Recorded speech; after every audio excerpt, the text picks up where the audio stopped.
Thank you all for listening and watching my videos. Please subscribe and like my channel Master Coolits. Hoping that you will not skip my ads. It's a big help for me by not skipping it. Thank you so much. Dragon Shadow. The Rise. In the vast, eerie landscape of the strange little world, three figures moved with lightning speed. Zane Martel, with his unmatched skills, had just helped two women fend off a horde of ghost soldiers. The air around them buzzed with residual energy, and curiosity filled the women's eyes as they followed closely behind. Do you think he's some kind of genius from a super domain? I can't figure it out. That power he wielded, it's beyond anything we've seen. Hours passed. The sky began to lighten, and the first rays of the sun sent the ghost soldiers scurrying away like shadows retreating from the light. Peaceful sounds of birds and insects replaced the earlier chaos, restoring a semblance of normalcy.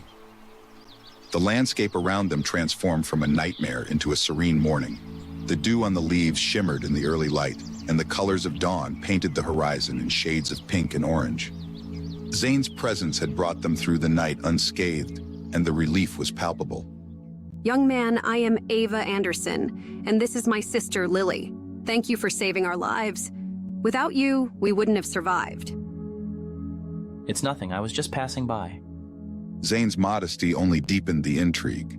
Despite his extraordinary abilities, he carried himself with a calm assurance, as if his actions were merely routine, not heroic. We owe you a debt of gratitude. What is your name and where do you come from? I'm Zane Martel from the Zora Mountains. At the mention of the Zora Mountains, Ava and Lily exchanged surprised glances. This was an insignificant area, yet Zane Martel's abilities were anything but. The mention of the Zora Mountains brought forth memories of whispered stories and legends, tales of an ancient, mystical place where few ventured and even fewer returned.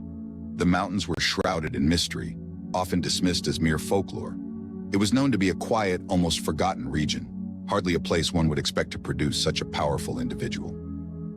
Ava and Lily had grown up hearing tales of the Zora Mountains, but never had they imagined meeting someone like Zane. Thank you, Zane. My sister and I are from the Greenwood area. We can't thank you enough for your kindness. Zane Martel nodded, his thoughts already shifting to their next move. He glanced around, assessing the surroundings with a keen eye. Despite the tranquility of the morning, the remnants of the night's horrors lingered in their minds. The strange little world was unpredictable, and danger could arise at any moment. What are you two planning to do next? This place is dangerous at night. We were heading to Fog City. It's said to be safe from the ghost soldiers, but we didn't make it before dark. Ava's voice carried a mixture of hope and exhaustion. The journey had clearly taken its toll on them, and the mention of Fog City seemed to be a beacon of light in their troubled world. Zane raised an eyebrow at the mention of Fog City. His curiosity was piqued. The strange little world was full of unexpected places, and Fog City sounded like one worth exploring.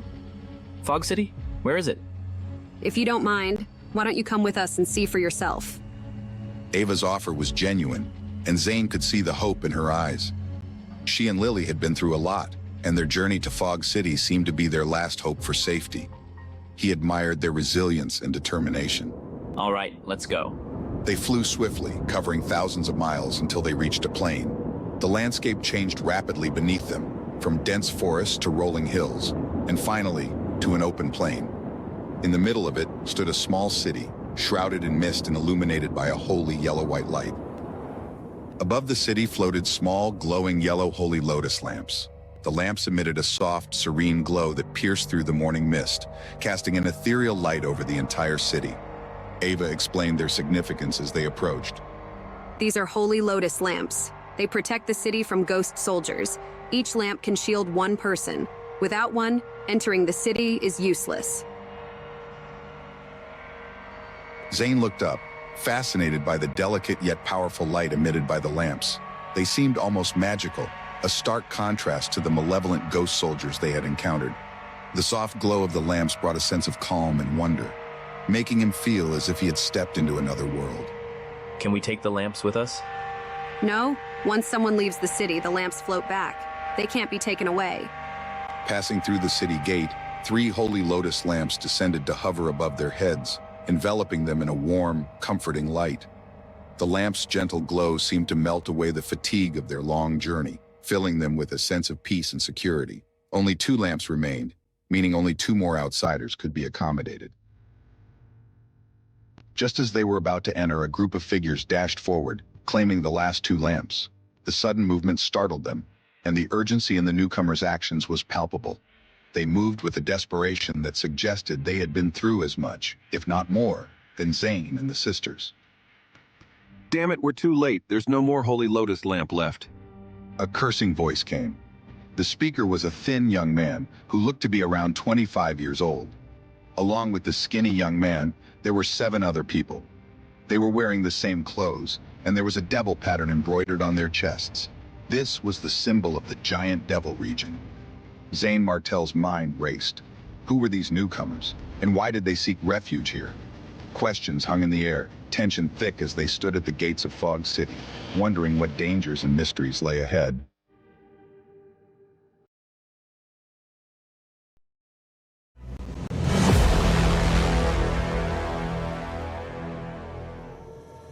The Giant Devil region, a vast territory ruled by the fearsome Giant Devil sect, was a place where power dictated survival. The land stretched endlessly, its dark forests and jagged mountains harboring secrets and dangers beyond imagination. The air was thick with an oppressive energy, a constant reminder of the ever-present threat looming over its inhabitants. This was not a land for the faint-hearted, for here the strong preyed upon the weak, and mercy was a luxury few could afford. As Zane Martel and his companions found themselves amidst this treacherous realm, they quickly learned the price of weakness. Each step they took was a gamble, every shadow a potential foe. The air was heavy with tension, the silence of the surroundings only amplifying their anxiety. The eerie silence of the Fog City was shattered by a sharp command. The fog itself seemed to recoil from the intensity of the voice, swirling and dissipating to reveal the source. All of you, hurry up and hand over your Holy Lotus lamps. The skinny young man, part of the notorious Giant Devil sect, glared at Zane Martel and his group, his demand echoed by his equally menacing disciples. His eyes glinted with malice, a sinister smirk playing on his lips. He was flanked by others, each one exuding an aura of ruthless confidence.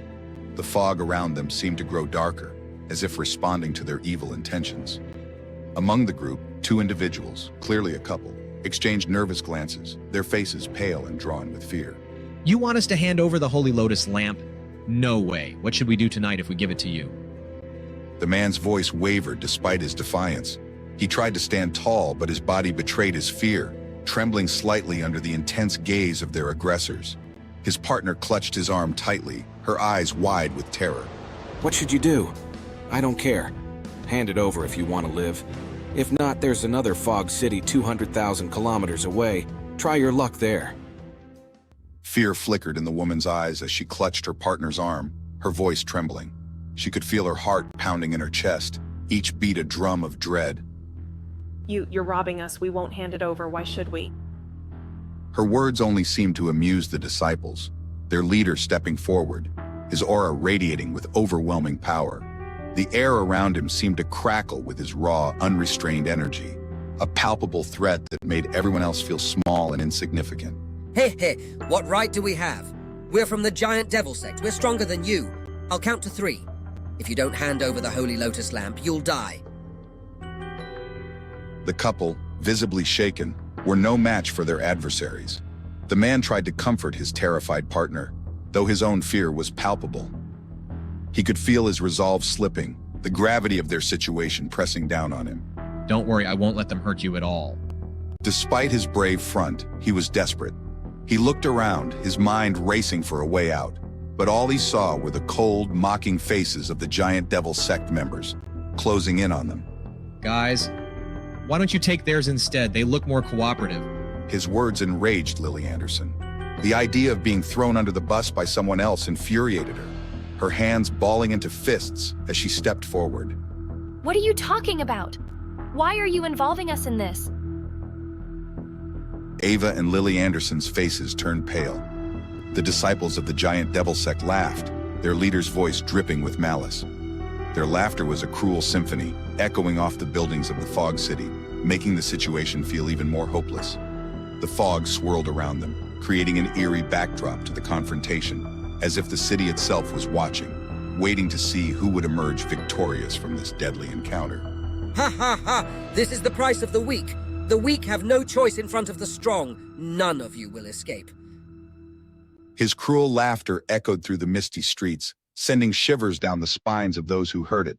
The strong man, a hulking figure with an intimidating presence, moved to block the exit, his massive frame ensuring no one could slip past. The couple's resolve crumbled under the weight of their despair, their hopes for escape evaporating like morning dew under the harsh sun. Maybe we should go. Her voice was a trembling whisper, barely audible over the oppressive silence that followed the young man's mocking laughter. Reluctantly, the man handed over their holy lotus lamps, his hands shaking as he relinquished their only means of safety. Just when they thought their ordeal was over, their path was blocked again, this time by a fat, lecherous disciple whose greedy eyes roved over the woman. Senior, I can't stand it anymore. Why don't you give this girl to me and let me have some fun? His voice was dripping with anticipation, each word making the woman's heart pound louder in her chest. The skinny young man, clearly the leader, looked at him with thinly veiled irritation. What time is it now? Forget it. Just hurry up so you don't delay our business. His impatience was palpable, but he made no move to stop his subordinate. The fat man's eyes lit up with perverse glee. Hey, thank you. Without a moment's hesitation, the fat man grabbed the woman roughly, dragging her away as she screamed in sheer terror. No, save me. Her desperate cries for help echoed off the stone walls, filling the air with a haunting sense of helplessness. Her partner's fury ignited at the sight, his vital energy flaring up as flames erupted from his hands. He charged forward with a fierce determination, his heart blazing with protective rage. How dare you? Let go of me! His voice was a roar of defiance, but the fat man's power was too much. With a single brutal punch, he sent the man flying, his body crashing into the ground with a sickening thud. His arm was grotesquely deformed, twisted at an unnatural angle. Her voice broke, a raw scream of anguish that cut through the tension like a knife. The fat man sneered down at her, his grip tightening. Babe. You're my babe now. As the woman was dragged away, the other disciples' eyes turned to the Anderson sisters, their gazes filled with the same predatory lust. I'll take this woman. Then I want the other one. Fear washed over Ava and Lily as they prepared to fight for their lives, their bodies tensing in anticipation of the inevitable confrontation. They knew the odds were against them, but they refused to go down without a fight. Don't come over. We'll fight to the death with you. At that moment, Zane Martel stepped forward, his expression firm and resolute. His presence was a beacon of hope amidst the chaos, his determination unwavering.